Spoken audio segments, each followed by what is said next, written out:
So as you heard from Rolly Vincent's presentation, because of the impact on COVID-19 and air travel, more people are seriously considering using business aircraft. Yet even private flights have become more complex with ongoing new and health and safety measures. Our panel of business aviation ops leaders, sponsored by Initech Exec Air, will discuss how they've adapted to this new reality and what it means for the future of their operations.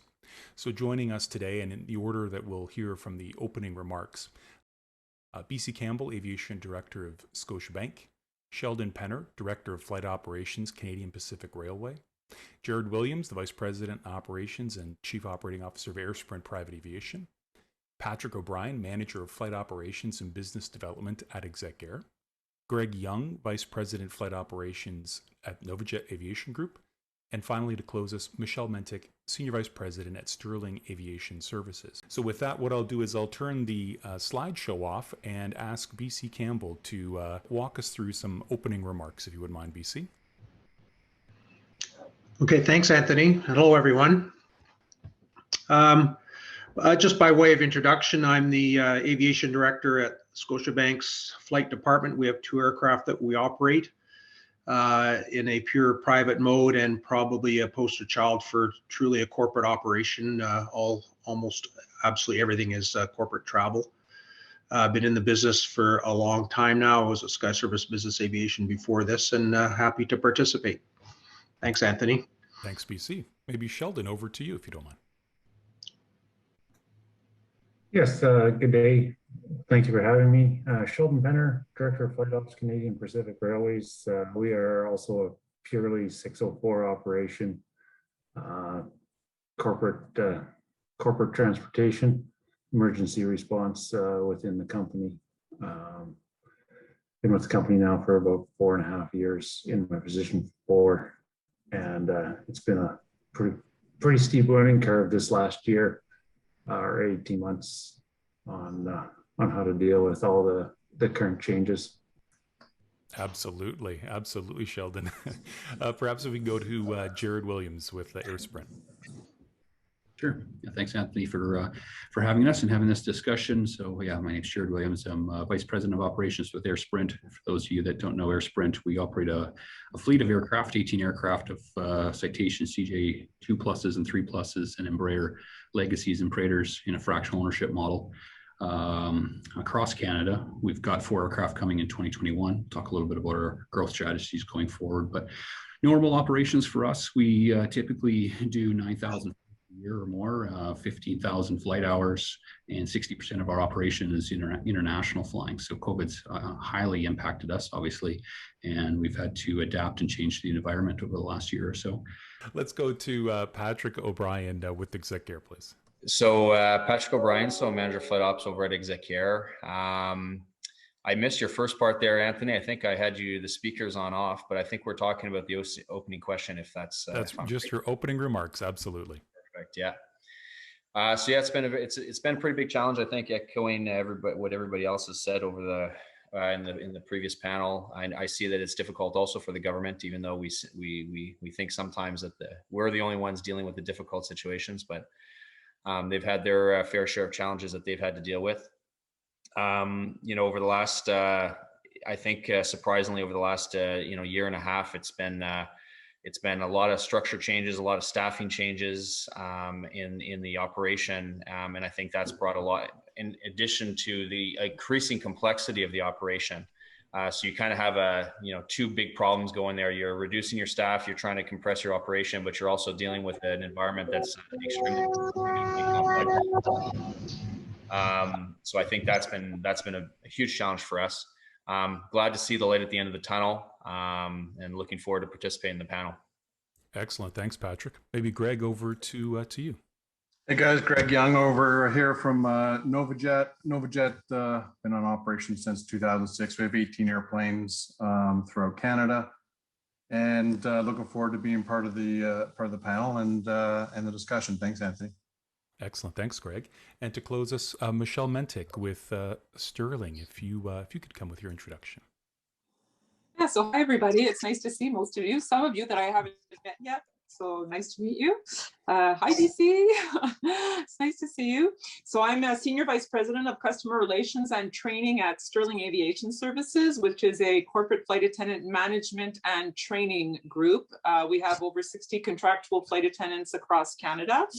And same here. I mean, it's been very challenging this year. We've lost, a lot of our contract workers due to, very few flights. It's picking up, but we're presently at about 50% of our capacity or of our workload that we were prior to the pandemic. So we're looking forward to flying. So we're hoping and we're seeing that it's getting a little bit better and that there are more frequent flights, but we're very far from where we were prior to March 2019. So we're looking forward to get back into the swing of things.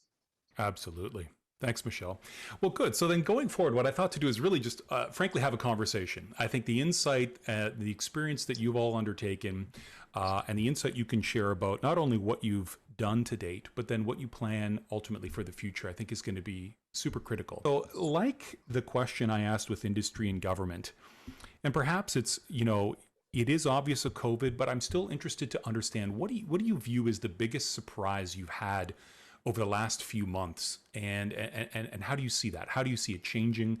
What are you doing to counteract that? Let's start there and see if anyone wants to pick that up.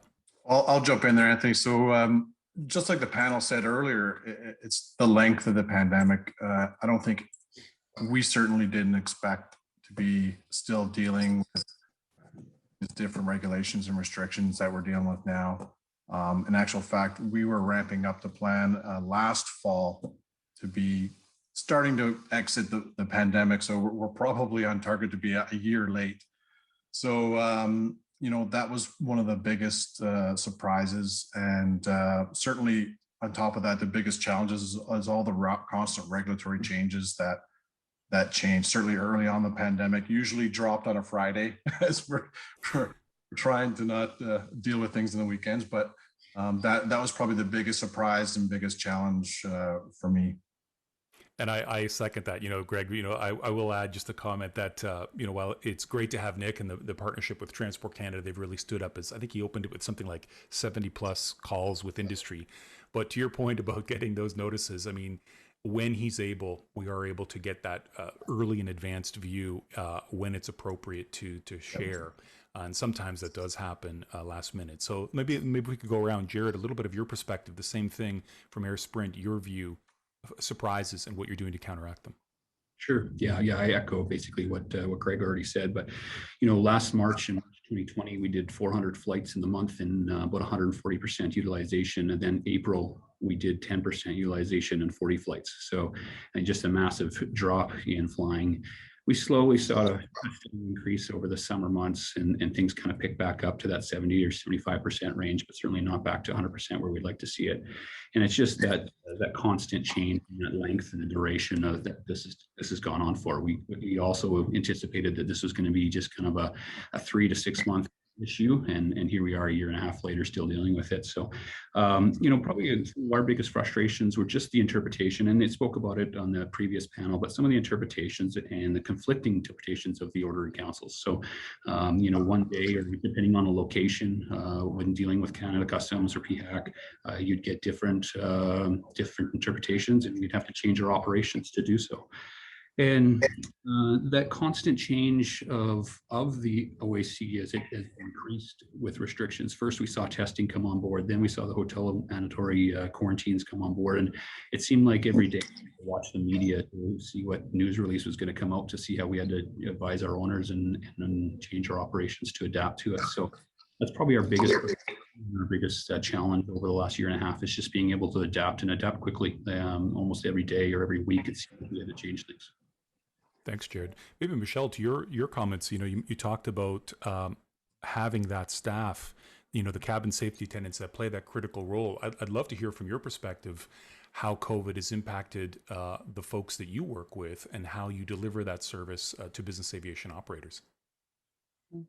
Well, we were actually lucky that the contract workers were actually covered by the, by the subsidy that the government gave, because normally contract workers don't get subsidies like that. You have to be an employee to get any type of subsidy. So that was a big help for us, because we were able to keep a lot of our contract workers, because if not, they wouldn't have had any pay or any way of sustaining their life, right? So that was a big challenge in the beginning. Anyways, that went forward and it moved, but we have, as the pandemic moves on, and as it's been, I think, Greg, that you mentioned that, oh my God, like almost like a year and a half later, this is still ongoing.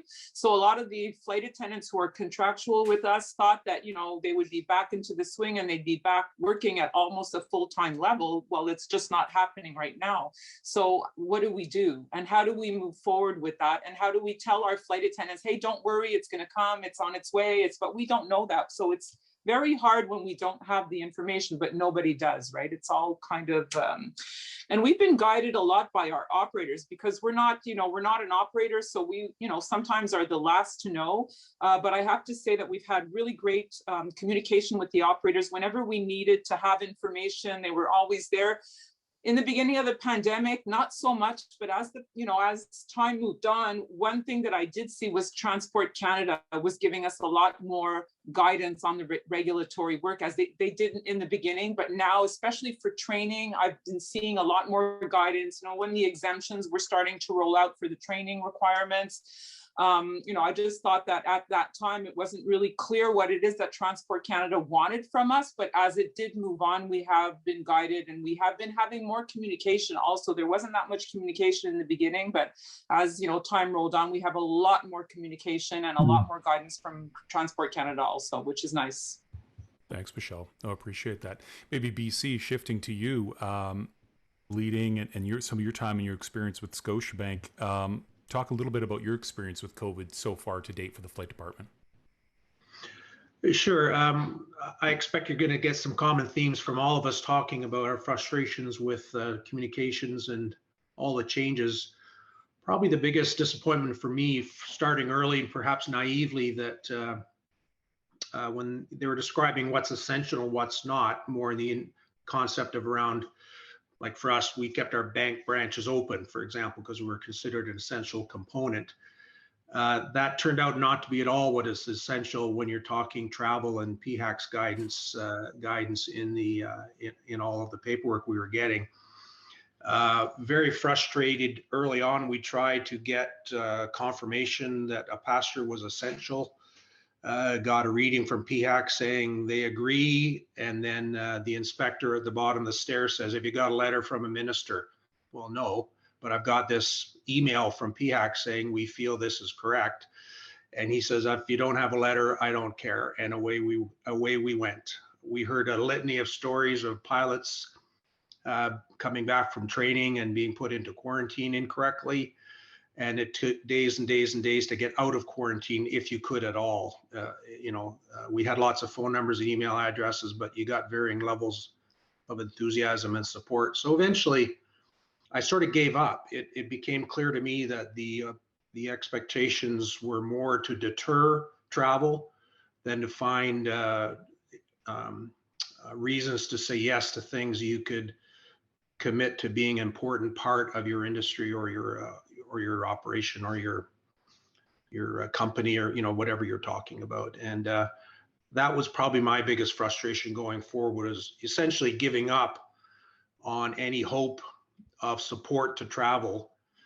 And now with the biggest change coming down the pipe, if quarantine does go away for those fully vaccinated, that's going to change our world. And we've been waiting for that. That's been the main impediment to everything we do, is that people are forced into quarantine, whether they've been vaccinated or not, whether they're following enhanced protocols, which certainly all of our executives have been, weekly testing, et cetera, et cetera. So at some point a couple of months ago, I basically accepted the fact that they don't want us to travel, and there's nothing I can do to change their mind.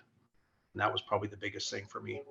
It's been absolutely a challenge. Maybe shifting to Sheldon, CPR, certainly an element of the travel that you undertake. I really want to understand the essential element. I know some of the emergency protocols. So given what the panel has said so far, even as BC illuminated with the challenges coming across the border, I'd really like to get your perspective on how you, as an organization that could deal with rail safety issues, how you've thought about and maybe some of the challenges you've struggled with during the COVID pandemic to date. Yeah, for sure. You know, as a corporation, you know, we have eliminated all travel except the essential aspect of it. So, you know, all crossings that we did were under the essential services banner, and you know, all except one, I guess, you know, and therefore quarantine and isolation weren't required. But you know, my biggest thing is, you know, how do we, you know, we're staffed to respond 24 hours a day, 7 days a week, and how do we, for an emergency, and we didn't have any, the exemptions weren't in place. You know, we would have to come up with the, you know, make the contacts in the middle of the night to respond. And it was always my fear that when the phone rings in the middle of the night, are we going to get the exemption from testing from the US, or are we going to get the exemption from the 4 airports coming back to Canada? There was nothing in place. You know, it should, you know, if everything worked as planned, you know, it should have all worked out. But, and thankfully, you know, we had a really good winter, you know, good spring breakup, you know, and hadn't had to test it, you know. We also had to, you know, change our emergency operations. You know, maybe we would respond with an airplane empty into the US to pick up, you know, move within the US, or, you know, come empty to Canada and move execs or respondents within Canada only. So lots of different planning, but it was definitely a challenge. Absolutely. No, thanks, Sheldon. And maybe Patrick, to round out this section with bases across the country, I'd love to get your perspective, Exec Air, how you've, I know we've connected as we all on this panel have connected during COVID, but specifically things that you've observed, how the organization has responded to the issues of the day.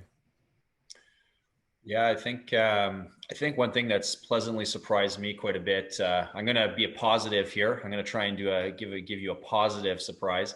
Is the operational cooperation that I've seen through all members of the CBAA. I think we've truly appreciated that, bouncing ideas operationally off one another. I think that's been very positive for the industry. United front also against the government. And I think the CBAA has done a fantastic job defending the industry against some heavy-handed measures, a little bit from PHAC and other government organizations. So I think that's been a pleasant surprise for us. Certainly, the other surprise for us has been the political nature of COVID. You know, we're aviation operators. We operate, right? So we set our rules. We have cars. We have regulations. We operate in a very, there's no gray area, right? It's regulated. But the COVID restrictions and how they've been implemented, and they kind of turned from an operational process into a very politicized process. And I think that was very problematic for us. I think I was very surprised by how political some of these things got, especially, I mean, and Ontario has been one of the worst for that, quite frankly. They've reacted weakly, and then they react very, very hard because they figured that they reacted weakly. So now they got to look hard. And I think that's caused, you know, real unfortunate issue, quite unfortunate. And I think the last thing for us has been the operational complexity. And when we talk about bases across the country, I'm going to echo one of your previous panelists, the gentleman from the CBAA. I forgot his name. You know, for us, we have bases Vancouver, Winnipeg, Toronto, Halifax, all over the country, and the CBAA and the local governments and the Atlantic bubble, and trying to advise our clients appropriately on all of the different regulations as they specifically apply to that specific location. And then you have the federal government involved, the provincial government involved, you have municipalities involved. It just becomes, the operational complexity I found was quite a challenging surprise for us. And then even internationally, flying internationally, it wasn't just Canada. we thought coming home was going to be easy. Coming home was not easy, and quite frankly, going internationally was even less easy. So I think those were really the three core surprises that we had. Oh, I appreciate that. I mean, there's a lot of like how I've been able to, it's funny, the standing up of the WhatsApp and now the Slack tool, it started from that really, Patrick, just as you highlighted, the idea that stuff was just being thrown out left and right. What was new, what was old. I mean, one of my favorite responses of the last, let's call it even month, was when Canada had said, "Oh, Canadians, you can go to the States, you can go get your vaccine. When you come back, no quarantine."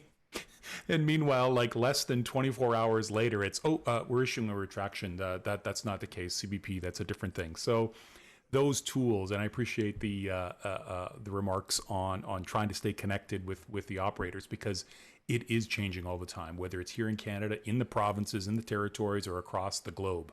So let's shift gears a little bit and think about sort of where we are. We're but 5 days or so away from the renewal, potentially, of that order in council. We've heard, obviously, the expert panel.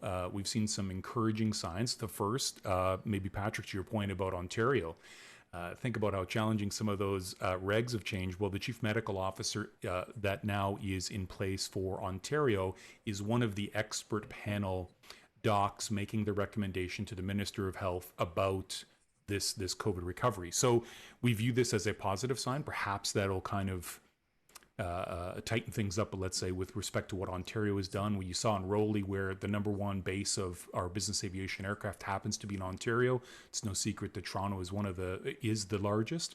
But I want to shift gears to this, where we are, and thinking about, it's the OIC, and thinking about now and going forward. What keeps you up at night? What are some of the things that, and maybe I'll start, Greg. You started last time, so I'm just gonna pick you now. But what keeps you up at night thinking about the organization, thinking whether it's about COVID, whether it's about flight, the operations, what is it that you're mulling over? Yeah, I'm not sure if it keeps you up at night, but it certainly gives me some heartburn. But it was the ever-changing regulations, and like we talked about earlier, but and the interpretations, not only within the different governmental organizations, but even within, let's say, CBAA, picking on those guys, those interpretations and how it's going to affect our flight the next morning, because it's really sometimes can be a coin flip. So that certainly kept me up at night. And as these regulations get lifted, hopefully over the next little bit, what does that look like? And how are we going to be prepared for it? And how's that going to be interpreted throughout Transport Canada, CBAA, and PIAC? Perfect. Maybe Michelle, over to you. And I'd especially like to learn, in addition to this question of what keeps you up at night, but maybe a follow-up especially is, how do you continue to learn and stay on top of things? And I know that, from a cabin safety perspective, there's a lot of requirements that are there. And there's also things that I think some operators just aren't aware of yet, or aren't fully appreciative of some of the, like, let's call it food safety criteria. So let's go to that question of what keeps you up at night, and then what are you doing to stay on top of things as a crew? Or what should people think about? Oh, what keeps me up at night is going forward. Am I going to have enough staff?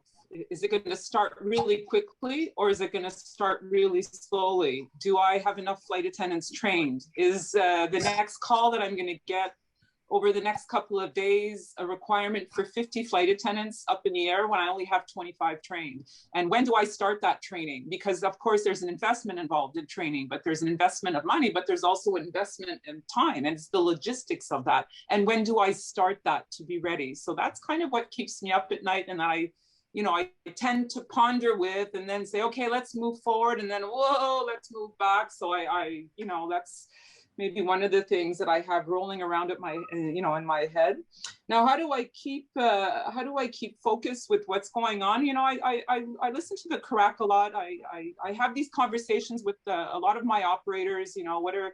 What's new coming up? I have a good relationship with Transport Canada. What I like to hear is the cabin safety inspectors, when they do send me emails saying, hey, by the way, this is coming up. I think that's interesting, especially for my training part in Sterling Aviation, what I do as a training provider. I think that that's basically, what I rely on, but I especially rely on these conversations that we're having with the CBAA too, and keeping in contact, whether it be with Merlin Pruce or with you, Anthony, or, through of our other customers. So that's basically what I can say about that. Perfect. Thank you. Maybe Jared, over to you from a perspective. One thing I want to hear from each of you is Rolly's comments about, that charter, that fractional, that new ownership. We're seeing that rebound. And so perhaps Jared, same questions. What keeps you up at night? How are you, what are you doing to stay on top of things? And what's the view of where we are now for you in AirSprint? Yeah, sounds good. Yeah, we're feeling fairly confident operating within COVID times. They're as confident as we can be right now. Obviously, we've all been dealing with this for a number of months, and we put in some programs into place. We put into our Pure Space program, which is a cleaning program where we use bacoban and hydroxyl purifiers for air purification, and our crew layovers get risk assessed, and we have temperature control checks in place. And so we've got all these safety protocols in place. So we feel confident that our crew are safe, our staff are safe, and our clients are safe. And so we've kind of shifted focus a little bit, and we're kind of in an interesting scenario. As you mentioned, Roland made comment to it in his presentation. Fractional ownership is in high demand right now. Our sales are up. We've had a substantial increase in sales in 2019 and 2021, but flying's still down. So we're in this weird limbo mode where we're getting a lot of interest in private aviation demand. We're seeing a lot of individuals that either want to use private travel because of safety reasons or because the commercial operations have been reduced to the point where they need to use private aviation travel. So we've seen a big demand in fractional ownership sales, and that pipeline is steady, and looks like it's going to continue that way for at least another year or so. But our flying is down that's because of the border restrictions and the quarantine restrictions. So our biggest hurdle right now that we're looking at is we're forecasting 2022 to be the busiest year ever. We've got about 30% pent up demand of travel that our owners didn't use in 2019 and in the first half of 2021 here, or sorry, 2020, I should say, in the first half of 2021. So 30% rollover hours, plus this increase in demand and ownership that we're getting. When this all opens up, we're going to be have our busiest year ever. So we're just putting in systems in place now, hiring staff, getting new software systems, and trying to get everything in place prior to that demand spiking. And the real question, Michelle mentioned this, is when is that? We're all optimistic that these government officials are saying that maybe at the end of June 22nd might be the magic date where things start to open up, or early July has been mentioned. So is it just going to be the floodgates and all of a sudden the borders open and those are vaccinated don't have to quarantine anymore and our demand just spikes within 7 days? Or is this going to be a gradual 3-month increase? That's a real question that we're trying to mull over right now. Absolutely. And it's interesting to note how both you and Michelle have raised that same issue. I'm sure it would be the same, maybe shifting to Patrick for that perspective from Exec Air. Same thing. What's keeping you up at night? How are you doing? What are you doing to stay on top of things as we look to kind of navigate our way out of this? Yeah, I mean, for me, the success of our business is getting a client on an airplane, getting them to destination, getting them off the airplane with the least hindrance possible. And it's become challenging because when you go to, we have 42 airplanes, 20 under flight support contracts that we do business for. We fly to, last year we flew to 550 different, or 2019. 2020, I want to forget, so it's not even in my list anymore. In 2019, 550 different city pairs. So the amount of regulations and restrictions that we have to review, and we have to make sure that we understand, and these are not easy things to understand. Every country has their own OIC.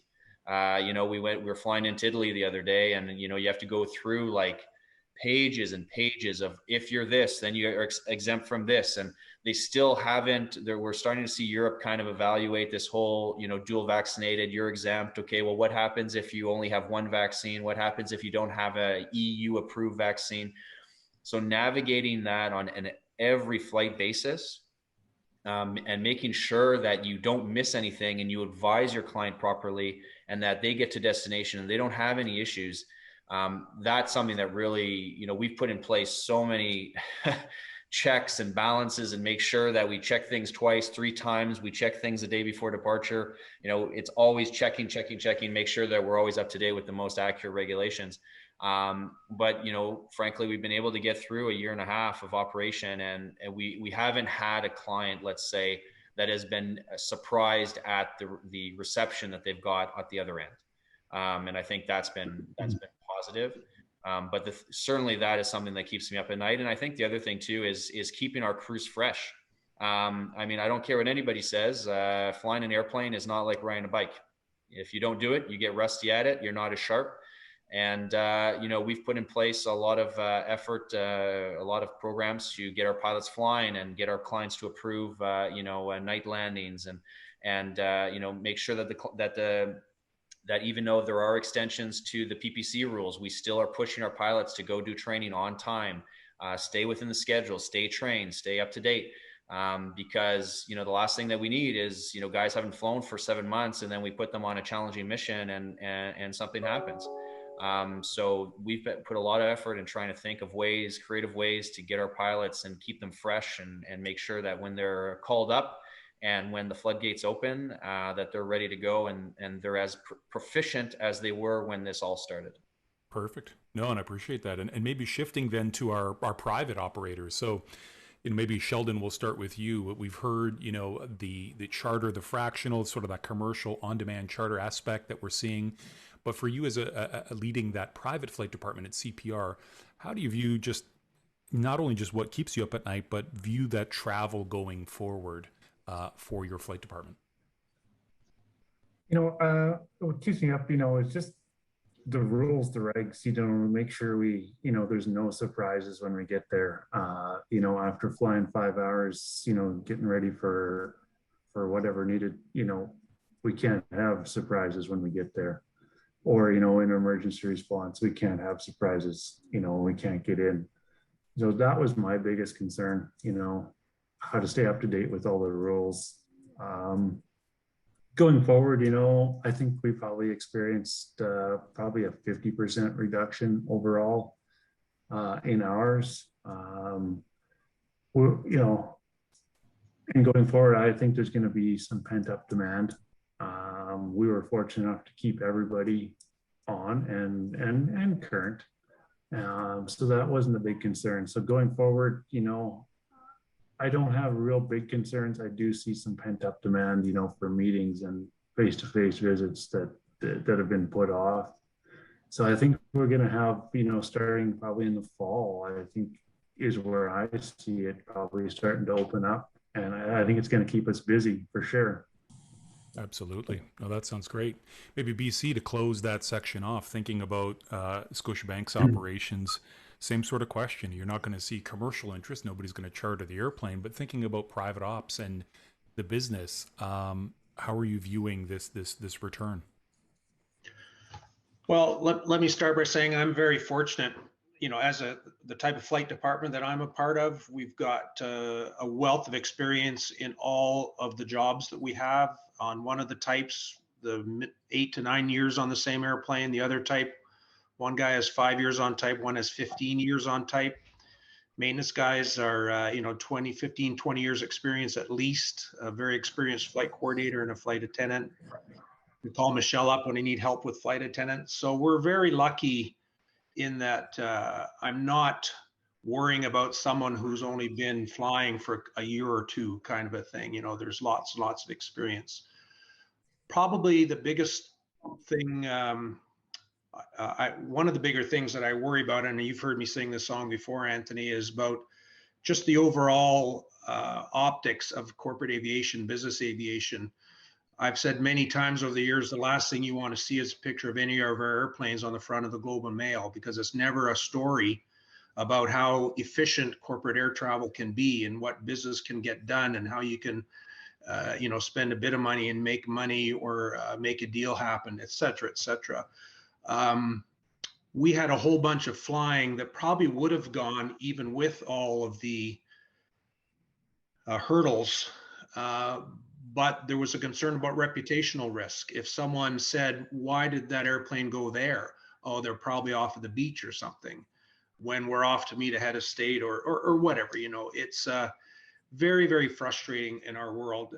And thank God for the job you and your team have been doing, Anthony, because you really are our advocate in government. But I'm sorry, I just don't see us ever getting a good a good end of a story if it's public. And some of the senior people here are aware of that, and they're saying, you know what, I won't go just because I don't want to risk it. And we had that period, I was going to say a couple months ago, but I guess probably it was a year ago now, with Uline and Costco and a few other executives traveling, and they were pilloried in the public forum. So that's probably one of my bigger concerns, is that no one really gets us, and the assumption is that we're a perk and a waste, and that's very, very unfortunate to me. As far as future goes, my new motto for my flight department is keeping you out of terminals and off of airlines.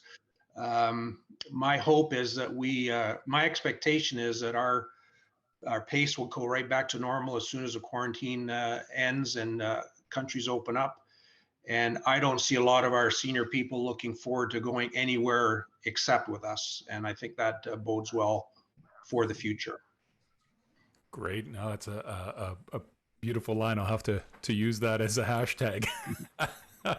So let's shift a little bit to the where we're going with the time we have left. It's we're going to end right at the 2:30 mark. But I want to kind of unpack a couple things here. First is, we've talked about, the complexity, the things that keep you up at night, the challenges in this rebuild. But one of the things I want to talk about is the careers. So business aviation careers. One, if I say wave a magic wand to fix an issue, certainly COVID is going to be one of them, but I still want to hear some of your perspective on that, and then share some insight into how do you view retention. In the past, I've talked when we do, whether it's chapter events or in public, and we talk about the men and women, the professionals that we have within this industry. We talk about IQ, EQ, and LQ, right? The requirements as we view retaining the staff, the professionals that we need. But I definitely want to hear from you about your organizations, how you view the retention of the staff, how you view attraction of new talent, and it's set against the context of business aviation. So maybe if I could start, Jared, I'll start with you there, if we could hear from you on that. Yeah, sure. Yeah, of course, I joked about my daughter not going into aviation.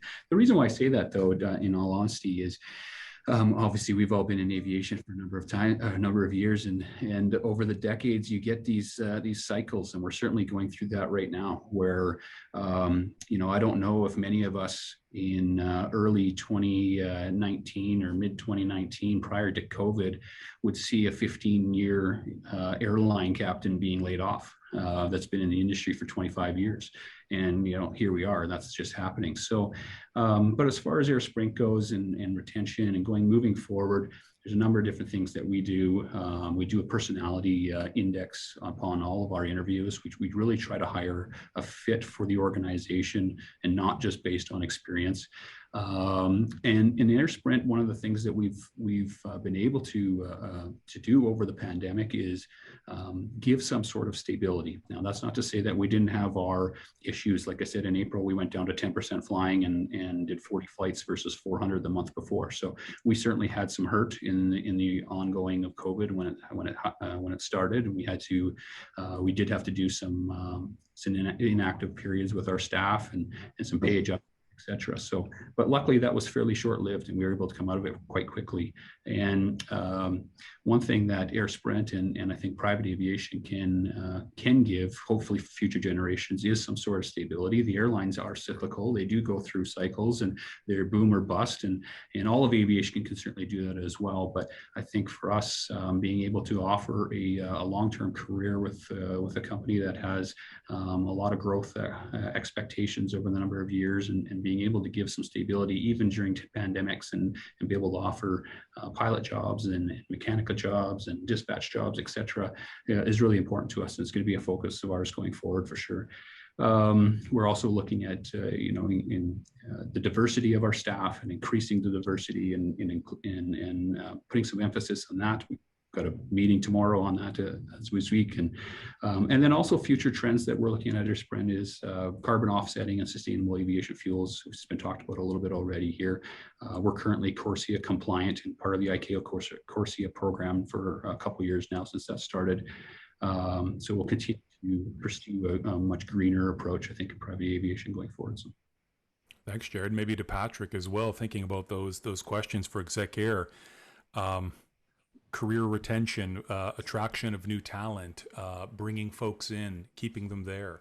Maybe thinking about that. Can you share some insight from an Exec Air perspective?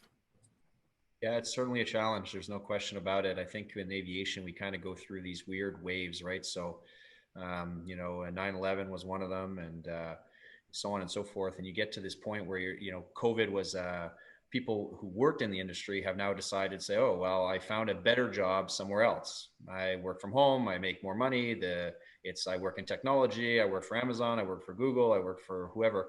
And it just sucks the talent out of the industry. It really does. And we've seen that. We're hiring, we're planning to hire here. And, I was, maybe shame on me, I was kind of assuming that we were going to have a wealth of talent that's just kind of sitting there. But I think the length of the pandemic has really done its toll on the availability of people within the industry. I think that's extremely unfortunate because we all love aviation. We're in aviation because we love it, not necessarily for other reasons, more of an industry of fashion. But I think it's been unfortunate. Then from a go forward standpoint, I kind of echo a little bit with what Jared has said there on CORSIA and where Exec Air is going to be going and I think this kind of delves into the other topic. So I don't want to spoil necessarily the other topic for you there, Anthony, when we get into the back to business topic. So maybe I'll stop there.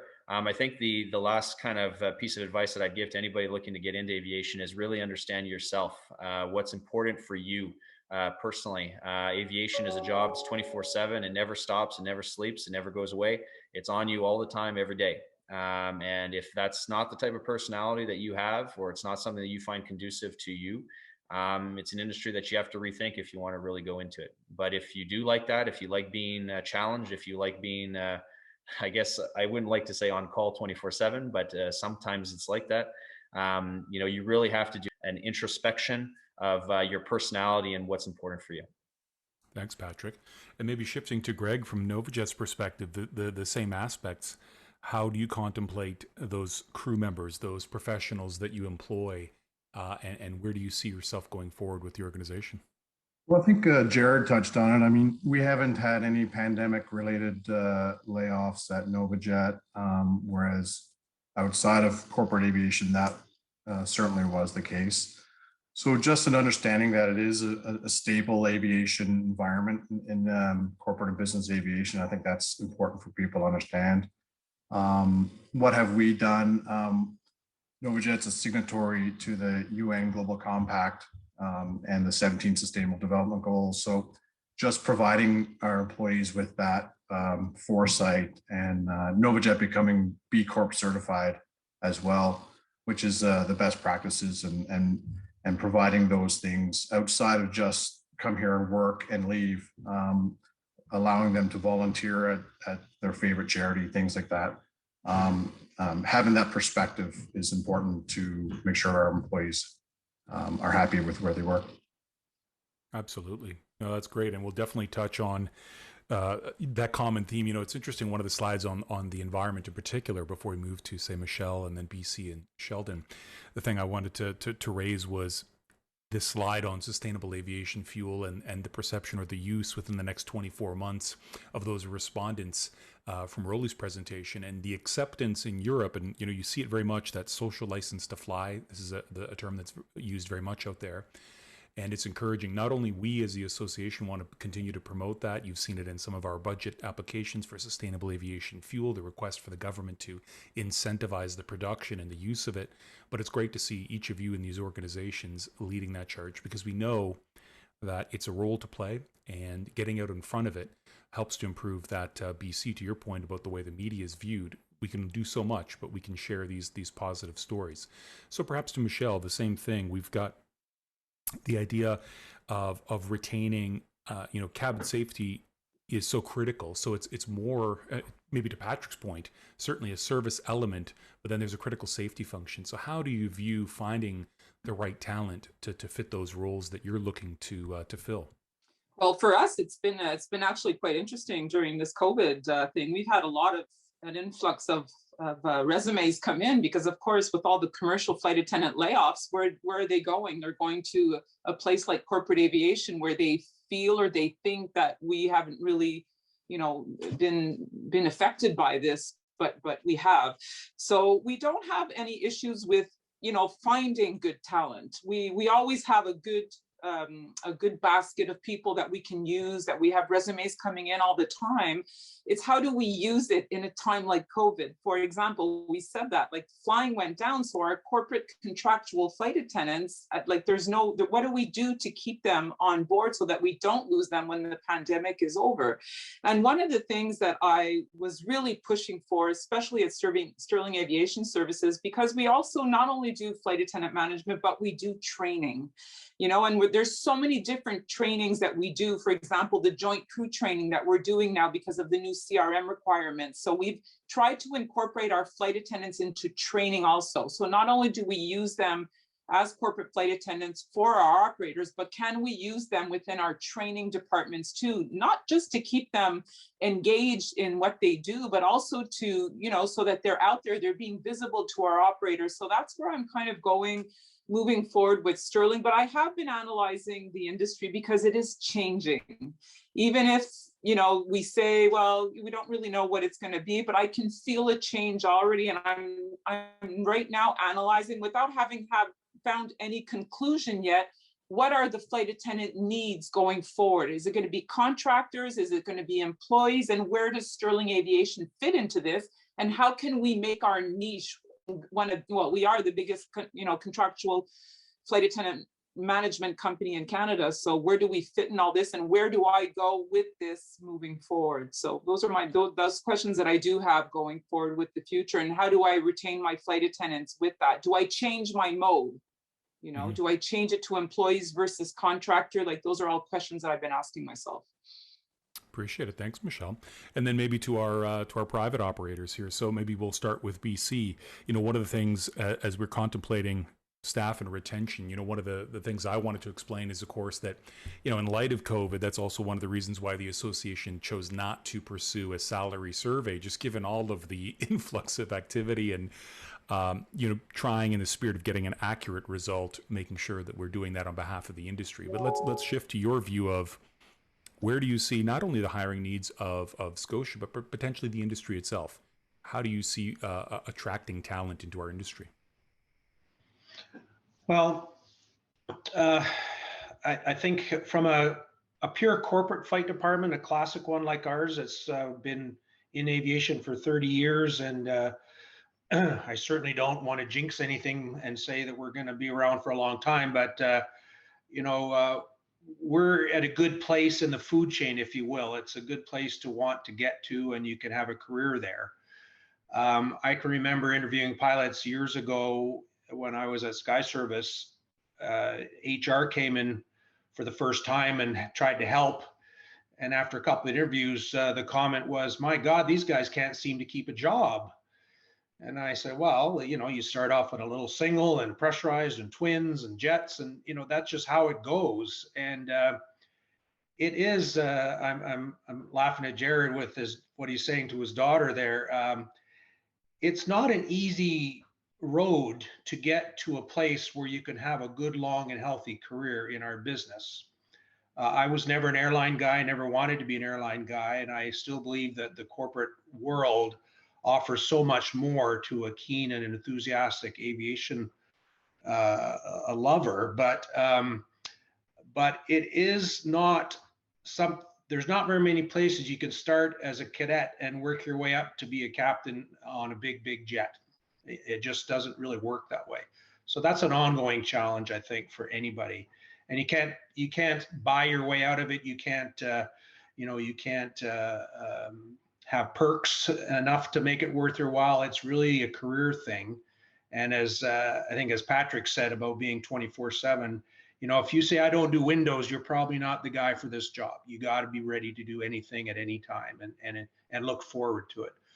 So I also believe that I smile when Michelle mentioned a bunch of airline flight attendants. I guess I could ask a lot of the other people who have sat in my chair, how many ex-airline pilots have you interviewed who want to come to corporate and really want to be a corporate pilot, or really are just looking for a job until they can get back into a 737 or something? So finding the right people that really understand our business and find it enlightening, find it exciting, finding it a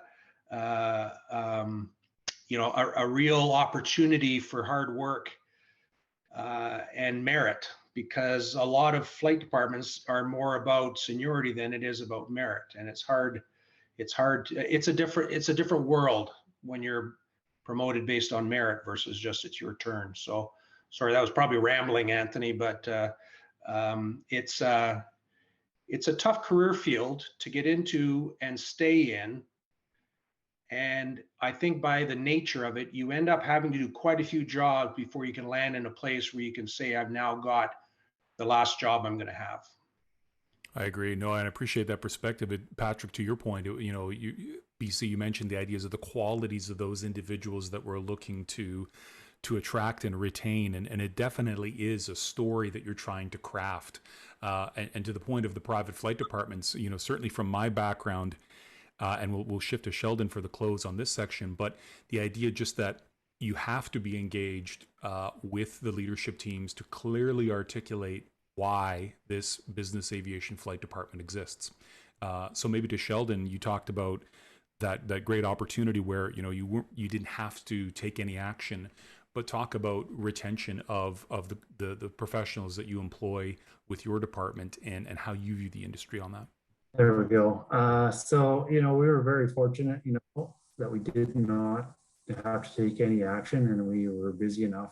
When you have a team, that you have a great team that's been together for as long as we have, you don't ever want to let anyone go, because it's hard to find, a replacement.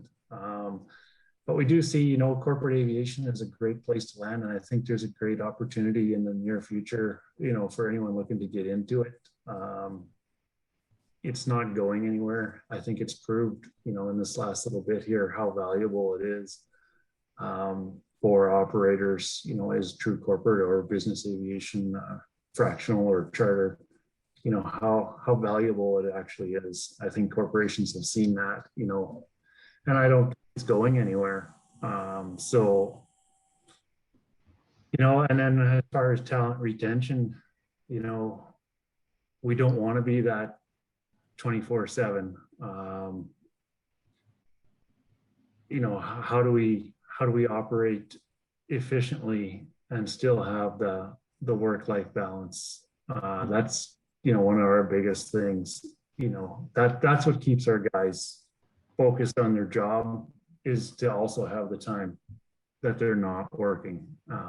So that's where we struggle.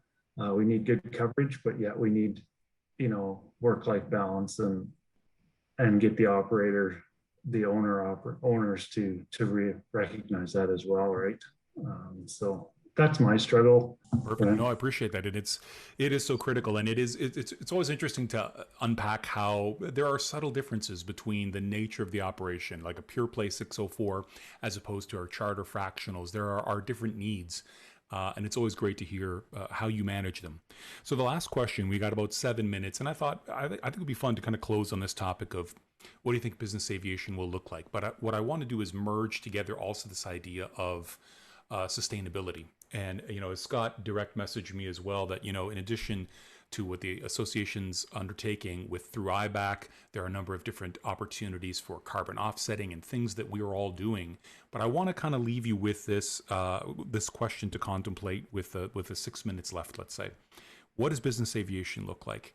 how do you view that, not only just this recovery, but let's say 5 or 10 years from now? How is it different? How is it the same? Are we focused on certain things? Where do you see that land? So let's start with Greg, let's say. I honestly think this segment of the aviation industry is going to be very strong. And it's going to get stronger 5, 10 years. Obviously, the advancements are in the technology as we automate the cockpit. I think we're going to see it safely reduce the required number of crew members on board. I think that's going to happen sooner rather than later. I think the Falcon 10X just came out with its authorized single pilot crews. So things are going to happen. Things are going to happen quick. We have airplanes that can fly halfway around the world now. So I think focus is going to be on doing that quicker. So I know we've had a setback in the transonic, supersonic airplanes, but it's not going to go away anywhere anytime soon. We're going to see that happen. It's going to happen in business aviation. And who knows where Elon Musk and SpaceX is going to that's a coin flip, but I think he's only going to advance things as well. So that's what I see in the next or to future. So then maybe like we'll turn to Jared, but I want to make the comment as James committed to 2022. So I expect then that each of you will have a SpaceX rocket available for me to just blast into the atmosphere and go anywhere in 40 minutes across the globe. But maybe Jared, to your comments about how you view the industry 5 to 10 years out. Yeah, for sure. I think much to what Greg said already, private aviation, business aviation is going to continue to expand. Like Sheldon mentioned, COVID has put an emphasis on the need for it and for the safety reasons of flying private. Flying private aviation can be the safest mode of travel there is out there. And as these executives recognize that, then I think we continue to see that expansion occur. We started a new program called Jet Assure, which is for corporations that already own a full aircraft or multiple aircraft. And we recognize that many flight departments are going to need additional lift in the upcoming years. And that Jet Assure program basically gives the ability for corporations that already have a flight department to have supplemental lift and have access to additional aircraft that could be tailored to the amount of flying they need. And so we'll probably see that expand a little bit. And then our reach continues to expand. As we bring on board the Praetor aircraft and bigger aircraft, et cetera, our reach is going to continue to expand to, more locations and longer flight times, that kind of thing. But as far as future business aviation goes, like Greg mentioned, technology, I think, is a key component. I think private aviation, business aviation has always been a leader in technology. We fly fairly sophisticated aircraft, and those airplanes are going to continue to expand. They're going to be highly efficient, I suspect, with fuel burns, which we've already seen, with sustainable aviation fuel coming online probably within business aviation in the upcoming years. And, it'll be interesting to see what happens with the Uber of the skies with some of these technologies that are coming out on kind of short range inner city type hopping around of I don't even know what you want to call them, whether they're piloted or not, but aircraft that can move a small number of people kind of within inner cities and around the cities. So it'll be interesting to see how that kind of expands. And all the manufacturers are basically coming out with these new models that are either drones or piloted type of drone that can move people around in the city. So we'll see what that happens. Thanks, Jared. Appreciate that. Maybe let's shift to Michelle for that same perspective. What does business aviation look like 5 to 10 years from now? Well, I wish I had a magic ball or a crystal ball. I don't know. What I would like to see is like a Canadian expansion, really, because when we look at what's going on in the States, of course we don't have the people volume and we don't have that. But what I'd like to see moving forward is training facilities for cabin safety, because what our big pin is in our wrench in the socket is for us is that it's very hard to get window exits for training or aircraft for training. It's always a big issue for us. So I would like to see more training facilities, but of course, and able to do that, you need money, and to get the money, you need volume. So that's where I'm hoping. I don't know if I can say that's where I see it going, but what I'm saying is I would like to see it going there in the future so that my job can be facilitated by those training facilities, because that's always a challenge for us right now. So. Absolutely. And that's a great point to raise. I mean, speaking of training the talent that we have, right? These are the tools that are required. So that's a great perspective to share. Let's maybe shift to Sheldon then. Same thing. Perhaps it's your flight department or that of the industry itself. Where do you see it going 5 to 10 years out? Well, I touched on this briefly before. I think our business leaders have recognized the value in the last, well, I have for years, but definitely in the last little bit, safely and efficiently moving when there's really no other good way to get around. I mean, there's days, in the past year, you could hardly get, if you could get in a full day, halfway across North America, it was so hard to travel. And I think they realized that this is a good, efficient use of time and resources. So we're not going to go anywhere. As a department, I think we're fairly stable as far as emergency response. That role is not going to go anywhere. And then business aviation as a whole, is always on the leading edge of technology. And, I'd really like to see the sustainable fuels and, technology that are going to take us into the future.